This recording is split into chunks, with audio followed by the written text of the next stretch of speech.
Thanks for tuning in to Topanga Sessions. I'm your host, Nix. I'm here with Theo. How's it going? I'm doing well. Thanks for having me here. Absolutely. Now, a song that you're going to be playing is about a breakup that I think we can all relate to. But as an artist, most people think that people are very outgoing, that they love being in front of people, but that's usually like the complete opposite.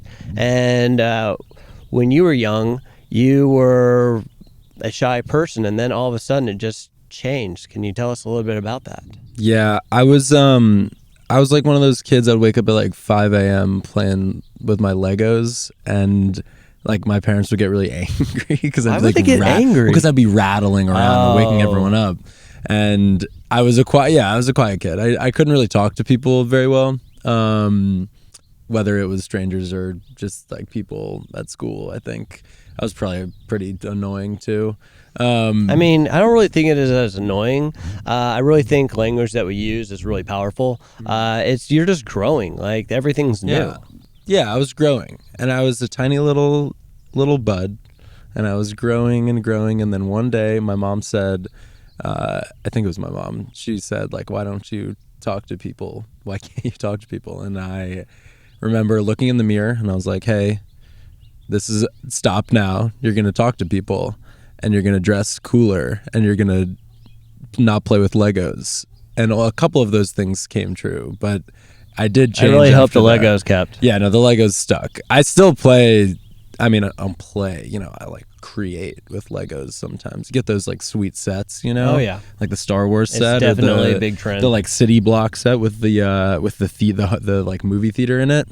I think really keeping like part of your youth, no matter what age you are, will forever like keep you free. Yeah, man. I mean, I watch Harry Potter all the time. I just reread it for like probably the 50th time recently. That's amazing. Like not even an exaggeration. It was like a 10-day cruise through. I believe that's called a bender. Yeah, it was a Harry Potter bender. I just did my Dune bender too. Oh, nice. So you got to keep the things. You got to keep the things that made you a kid, or else you lose that. Absolutely. Now, speaking of being a kid and having this really cool transition, which, by the way, I think moms are absolutely amazing because my mom gave me the nudge to help me become a captain, which is crazy that I get to say that even out loud. But the thing is that we always think that happiness is a destination, but the fact of the matter is that you're a musician, we're out here in Los Angeles, and you still struggle day to day with things, and this whole album is based on trying to confront some of those things. And not only is my question, like, I understand that the album was that, but what even brought you to writing this album to have that courage? Because it really is hard to move forward. Yeah, I mean, it's a breakup EP, I would say, spin cycle EP. And I, like any breakup, you go through that whole process in a way that's totally unique to yourself. And so that was definitely true for me. I had always written sad music. So this was kind of a perfect way for me to express how I was feeling. That's why I write music a lot of the time. And so the EP was kind of centered around all of these ideas in a semi-chronological order of how I was dealing with it and how the process went. But each song kind of focuses on a different aspect of that, of going through that kind of, I don't know what you would call it, like grief in a way. Just digging yourself, or not even digging yourself, just getting out of that hole that you had dug yourself in. And in the process, digging yourself deeper. So that hole that you're talking about, what was that breaking point in the relationship that caused everything to change? Yeah, it was life changes, distance, moving cities. Seriously, I can tell you, and I can tell you at home, don't ever do long distance relationships. I've tried several of them, and they never work. Unless you're going to move within like 6 months, don't do it. Save yourself the heartache. I don't know if it's the right person. If it's the right person and it's worth the wait, and eventually, I mean, that's what long distance is. It's a temporary thing. That's the feeling I get. I mean, I know a lot of people that are doing that and going through that, and I think if it's right, Okay. then it's right. If it doesn't work out, then it wasn't right, and you were right. that you shouldn't do long distance. I'm just saying most long distance relationships like fail miserably. Yeah, I've seen some that haven't though. Not touche. Yeah. Now, what are some of the other struggles that you faced aside from the breakup with the girlfriend that you deal with on a day-to-day basis? Yeah, I mean, being in Los Angeles or just being a musician in general and trying to make it has its own struggles that I definitely deal with. There's, the feelings of why hasn't it happened yet? Am I good enough? Am I not good enough? Is everyone else better than me? Does everyone else just need to see? Do more people need to see me and then they'll believe? There are all of these. It's a lot of anxiety, I think, that people don't necessarily see on the surface because you're not going to put that really on social media, or you can. I haven't, so this is my first. I really think that the more that we're open with our vulnerability, the more that we can really not only like become more, but also find this thing called happiness. There's a book called The Untethered Soul by Michael Singer. And the idea is to talk about vulnerability is to, you're in a dark room and you can't see anything. And the more that you actually open up and talk about struggles that you're going through, trauma and stuff like that, the more this little light that's in front of you starts to get brighter. And then you start to realize you're actually in a dark room with a key to the door that you can open up. Mm-hmm. But can you ever really be happy? The idea of a destination, I don't believe in. I believe in everything is kind of like working out. You're not just going to like work out for 2 years or 5 years and then stop and you're there. Right. It's a constant. It's just like meditation, like more people should, but it doesn't cost anything. So we always equate money to the value of something. That's fair. I do think it is a journey. At least it is for me, It's tough to be. I don't even think if you were happy, you could call yourself happy. I disagree. I'm be on the path. It's like working out though in that way. Like you get to a certain point and you realize that you, even in anything really in your career. I wonder. Maybe it's just because I haven't gotten there yet, so I haven't experienced that. But you never really see the progress you've made until you like look back on it. I mean, until you can just turn around and see what you've accomplished. And speaking of that, a musician is the hardest job, career path that anyone could ever take because it really doesn't matter like how good you are. It doesn't matter about all these things. You could be absolutely amazing and yet something inside you just keeps driving, and then one day you make it, or you add that to like the amazing ability to say I tried.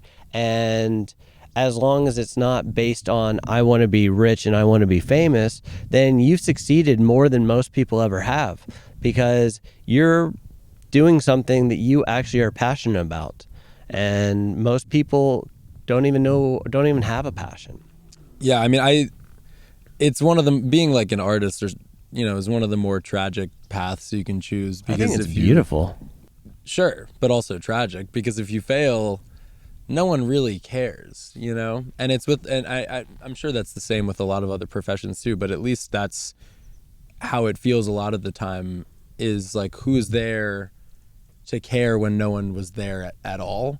And so that's what you work toward, I think, is just working to get people not to care about you, but for you to create something that people can care about, so that if, when you're gone, it lasts and people can still care about something.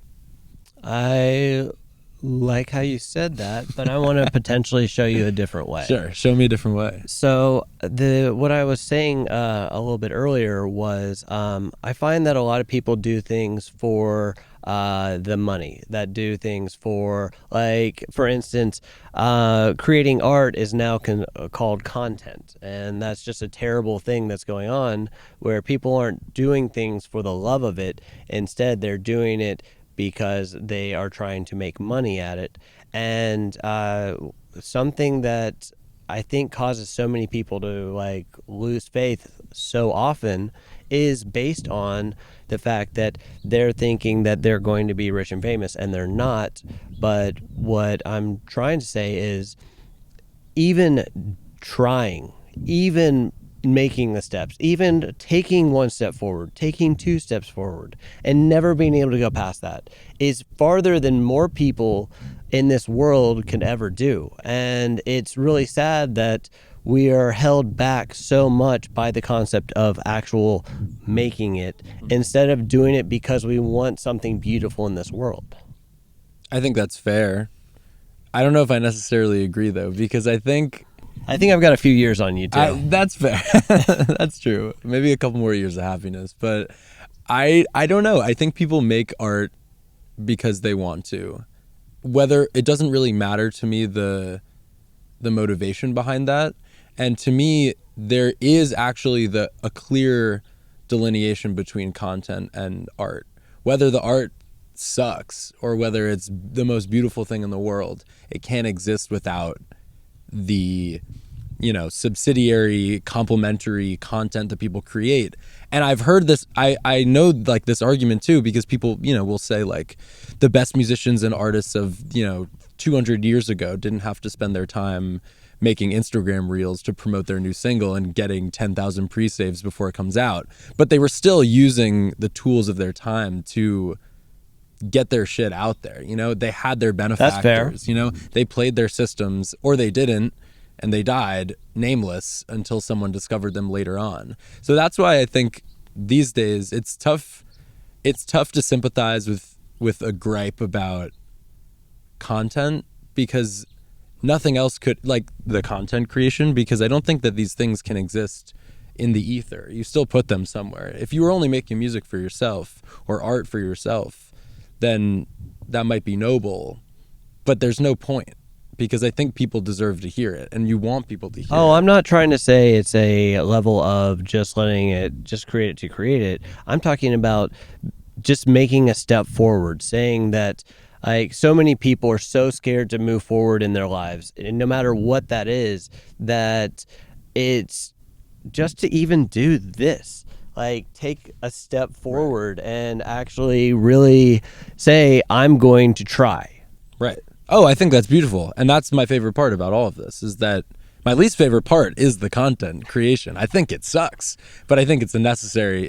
Oh, it's absolutely necessary. And I'm not like taking away from that. Yeah. I'm just talking about the basis of taking a step forward, especially when it comes to artists like you who know that it's 12, 13-hour days. It's doing back-to-back that, then also going to go work a side hustle, and then also trying to manage a life and trying to do all this and not getting the recognition that you are believe in. And that's the thing that I think is so noble about being a musician, is because you and so many like you do something knowing that there's a very good chance it won't actually do anything, but you still try. Yeah, and that is the vulnerable part about it to me, which is, I mean, I don't think I certainly don't make music for anyone else. It's the most self-indulgent thing that I do, and in a positive way, though. I think that people make art and music for themselves, and in doing so, give other people a part of that, or let people see a part of themselves in that, and I think that's the beautiful thing. If you were trying to create music for everyone else, you wouldn't make anything that said anything. You have to speak to your true experiences. Very empty. And yeah, exactly. And so, even in that self-indulgence, you can find, or at least creating something from that self-indulgence in a weird way becomes a selfless act. Not to say that my music is selfless, but because it's not. But I to create it and then to put it out there is doing a service to yourself, but maybe someday it could do a service for other people. Speaking of other people, now we have this person watching us. What do you say to that person that wants to do something, no matter what it is, from doing art to like building a company to even just talking to people in a room because they're too afraid to? What do you say to our viewer who struggles with that? Do it. I mean, like, nothing really matters that much, and if you don't do it, then you haven't done it. But if you do it, then you did it, and that's more than not doing it. And that's the crux of all of it, is just doing something, like driving to Topanga on a Thursday morning and whatever, ending up in this beautiful place, or, standing up.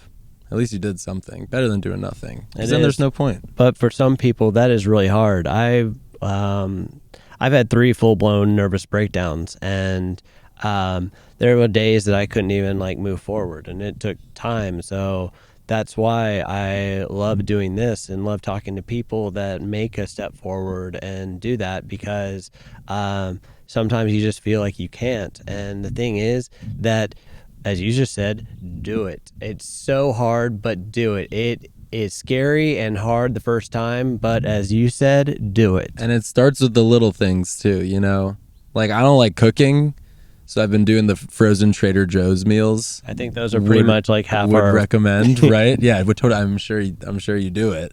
But that's the little step, that's the little step to getting cooking. Or if you're feeling like shit, get up, sit up, and that's the first little step. And then drink a glass of water, and that's another little step, and then you did something. It's kind of what we were saying before, just about working toward anything. You just have to keep doing it, or else you stop. And what makes you from stopping? That idea of not wanting to stop, or not, the fear of stopping and then disappearing into oblivion. That's my fear. I understand. I think that you at home can relate to the fear of the void. Yeah, the inescapable overarching void. No, you can get out. You don't have to be in there. No, you can exist. It is an actual choice. Yeah. And just like sitting up and just like playing a song like the one that you're going to play for us. Mm-hmm. And, that's not even to say obviously everyone goes through some crazy shit in their lives with, depression or anxiety, and it's not obviously a snap of the fingers to get out of it. But it's the little things. Yeah, sitting you just up, keep chugging along. Drink some water with chlorophyll. Oh man, that is such a game changer. Yeah. If honestly, I have started putting that in my water, and I feel so much better every single day. You should get a sponsorship. Hashtag chlorophyll, plant life, baby. Hashtag vegan. Yeah. So, okay. Thank you so much for talking and sharing your story. Now, what song are you going to be playing for us? I'm going to be playing a song called I Don't Want to Think About That, which is the opposite of the things that I've been saying. You do want to think about it. You should think about it. But it's a song about, going through this breakup and figuring out every wrong way to deal with it, essentially. And just sorting it out in your own head, in my head. I mean, the thing is that I found is when it comes to that voice in the head, it's kind of like a Mexican soap opera, and you're always going to take every single side, but trying to find the ability to silence that, because you're actually the person listening to all that chaos. Right. So if that's the case, you can turn it off. Yeah, exactly. Do a little thing. Just flip a switch. It takes a little time, but It yeah. does. All right. Thanks so much, and look forward to the show. Thanks for having me. 1, 2, 3, 4.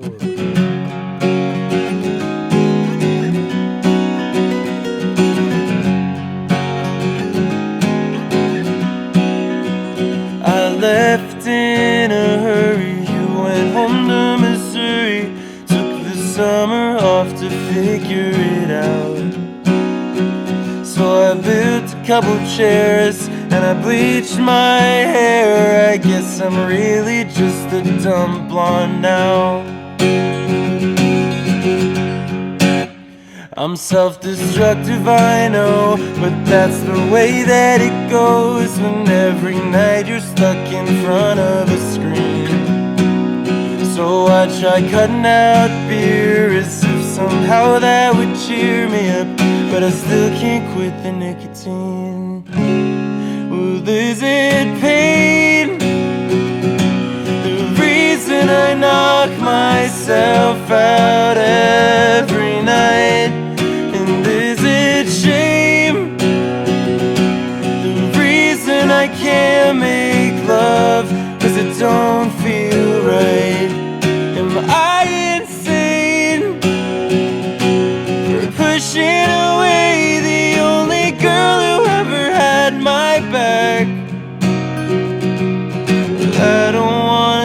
think about that. No.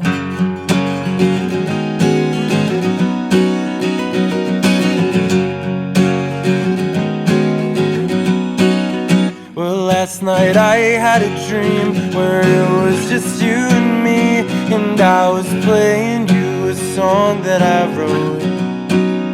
You said I don't like that one, and I don't like what you become, 'cause every sentimental line is a joke. You know the funny thing was, I woke up crying, and not because I suddenly could see through the noise. It's more pathetic, you see, 'cause in complete honesty, don't know the last time that I heard your voice. Well, is it pain? The reason I knock myself out every night? And is it shame? The reason I can't make love, 'cause it don't feel right. Am I insane for pushing away the only girl who ever had my back? I don't wanna think about that. No, I'm just a leaf on the water. I lose myself in the stream. I have nobody to blame but me. Well, is it pain? The reason I knock myself out every night? And is it shame? The reason I can't make love, 'cause it don't feel right. Am I insane for pushing away the only girl who ever had my back? Well, I don't wanna think about